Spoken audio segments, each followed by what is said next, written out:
കമ്മ്യൂണിറ്റിയെ മുഴുവൻ ആക്ഷേപിക്കുന്ന തരത്തിൽ പണ്ട് പോയപ്പോഴുള്ള അവസ്ഥ അറിയാമല്ലോ. എന്തറിയാം? ഈ വോട്ട് വാങ്ങാൻ വരുമ്പം അറിയാമെന്നുള്ള കാര്യങ്ങൾ തന്നെയാണ് സാർ ഇവിടെ ഒരു അപകടം വരുമ്പോഴും അറിയുന്നത്.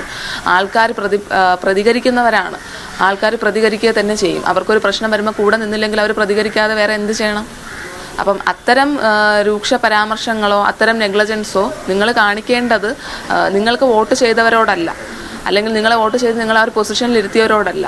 ആര് തന്നെ ആയിരുന്നാലും നിങ്ങളെ ആ പൊസിഷനിൽ ഇരുത്തിയത് ജനങ്ങളെ സേവിക്കുക എന്നുള്ള ഒരു ഇൻറ്റൻഷനോട് കൂടിയാണ്.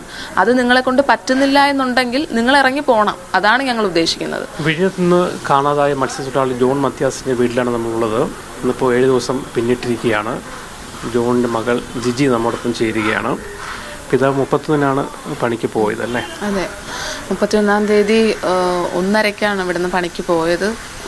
ഈ ആക്സിഡൻറ്റ് നടക്കുന്നത് 1-ാം തീയതി രാവിലെ 1:30-ക്കാണ്. അപ്പം പോയിട്ട് ഒരു കാറ്റ് സഡൻലി അടിച്ചതുകൊണ്ട് ബോട്ട് തലകീഴായി മറിഞ്ഞു. പിന്നെ അതിനുള്ളിലുണ്ടായിരുന്ന 5 പേരും കടലിലോട്ട് പതിച്ചു. ബാക്കി 4 പേര് എൻജിനിൽ പിടിച്ച് എൻജിനിലോ ബോട്ടിൻ്റെ ഭാഗങ്ങളിലോ പിടിച്ച് രക്ഷപ്പെട്ടു.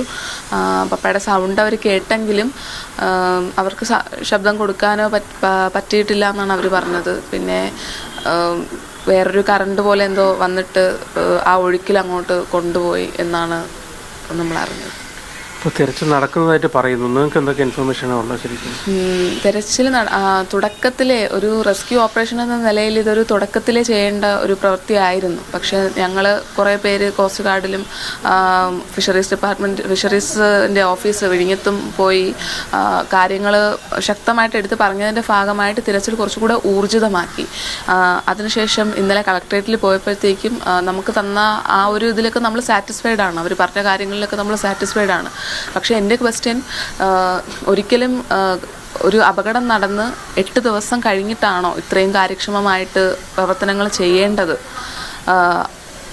ഇമ്മീഡിയറ്റ് ആയിട്ടാണ് ഒരു റെസ്ക്യൂ ഓപ്പറേഷൻ നടത്തേണ്ടത്. അതിവിടെ നടന്നിട്ടില്ല എന്നുള്ളത് അവർ തന്നെ സമ്മതിക്കുന്നുണ്ട്. ഗോൾഡൻ അവേഴ്സിൽ ഒരു പ്രവർത്തനം നടന്നിട്ടില്ല. കാരണം 6 മണിക്കൂറോളം ഈ എഞ്ചിനിൽ പിടിച്ച് അല്ലെങ്കിൽ ബോട്ടിൽ പിടിച്ച് രക്ഷപ്പെട്ട് കിടന്നവർ 6 മണിക്കൂറോളം വെള്ളത്തിലായിരുന്നു.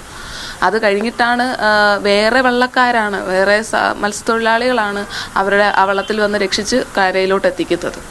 അപ്പം ഇതിൽ നിന്ന് തന്നെ മനസ്സിലാക്കാം എന്തുമാത്രം ഇമ്പോർട്ടൻസ് ആണ് നമ്മൾ മത്സ്യത്തൊഴിലാളികൾക്ക് കൊടുക്കുന്നതെന്നുള്ളതും കമ്മ്യൂണിറ്റി മൊത്തം ഒരു അവഗണിക്കുന്ന തരത്തിൽ അവരോട് പെരുമാറുന്നതെന്നുള്ളത്. ഒരു കൃത്യമായിട്ടുള്ള ഗൈഡ് ലൈൻസ് പോലും ഇല്ല അവരുടെ കയ്യിൽ. എങ്ങനെ ഒരു അപകടം വന്നാൽ കടലിലുള്ള മത്സ്യത്തൊഴിലാളികളെ രക്ഷിക്കും എന്നുള്ളതിന് കൃത്യമായിട്ടുള്ളൊരു ഗൈഡ് ലൈൻസ് പോലും അവരുടെ കയ്യിൽ ഇല്ല എന്നുള്ളതും കളക്ടർ ഇന്നലെ നമ്മളോട് പറയുകയുണ്ടായി. ഈ മന്ത്രിയുടെ ഭാഗത്തുനിന്നോ അല്ലെങ്കിൽ മന്ത്രി ഓഫീസിൽ നിന്നോ വിളിയോ അങ്ങനെ ബന്ധപ്പെടുകയോ ചെയ്തിട്ടുണ്ടോ? ഇല്ല. സർക്കാരിൻ്റെ ഭാഗത്തു നിന്നോ അവഗണനകൾ നമുക്ക് അത് ഫീൽ ചെയ്തിട്ടുണ്ട്. അവഗണിച്ചിട്ടുണ്ട് ഒരുപാട്. അതുമാത്രമല്ലാതെ അത് ഇന്നലെയുള്ള അവഗണനയല്ല. ഇത് പല വർഷങ്ങളോളം ഹിസ്റ്റോറിക്കലായിട്ടുള്ള ഒരു നെഗ്ലജൻസ് ആണ് ഞങ്ങൾക്കെതിരെ നടന്നുകൊണ്ടിരിക്കുന്നത്, ഈ കമ്മ്യൂണിറ്റിക്കെതിരെ നടന്നുകൊണ്ടിരിക്കുന്നത്. ഇവിടെ ഉള്ളവരും മനുഷ്യരാണ്. ഇവിടെ ഉള്ളവരുടെ വോട്ടും കൂടെയാണ് നിങ്ങളുടെ സർക്കാരിൻ്റെ പല വിവിധ വിങ്സുകൾ. അപ്പം ആരുടെ കയ്യിൽ നിന്നും പോസിറ്റീവായിട്ടുള്ള ഒരു പ്രതികരണം ഞങ്ങൾ പോയി വോയിസ് റൈസ് ചെയ്തതിൻ്റെ ഭാഗമായിട്ടുള്ള പ്രതികരണം ഡിപ്പാർട്ട്മെൻറ്റുകൾ തരുന്നതല്ലാതെ, കളക്ടർ തരുന്നതല്ലാതെ, സർക്കാരിൻ്റെ വശത്തു നിന്നോ മുഖ്യമന്ത്രിയുടെ വശത്തു നിന്നോ ഫിഷറീസ്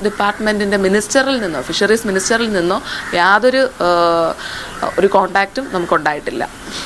പ്രതികരണം വേദനിപ്പിച്ചു? തീർച്ചയായും വേദനിപ്പിച്ചു. ഞാൻ എല്ലാവരോടും പറയുന്നു, ഇപ്പോഴും പറയുന്നു, ഒരു കമ്മ്യൂണിറ്റിയെ മുഴുവൻ ആക്ഷേപിക്കുന്ന തരത്തിൽ പണ്ട് പോയപ്പോഴുള്ള അവസ്ഥ അറിയാമല്ലോ. എന്തറിയാം? ഈ വോട്ട് വാങ്ങാൻ വരുമ്പം അറിയാമെന്നുള്ള കാര്യങ്ങൾ തന്നെയാണ് സാർ ഇവിടെ ഒരു അപകടം വരുമ്പോഴും അറിയുന്നത്. ആൾക്കാർ പ്രതികരിക്കുന്നവരാണ്. ആൾക്കാർ പ്രതികരിക്കുക തന്നെ ചെയ്യും. അവർക്കൊരു പ്രശ്നം വരുമ്പോൾ കൂടെ നിന്നില്ലെങ്കിൽ അവർ പ്രതികരിക്കാതെ വേറെ എന്ത് ചെയ്യണം?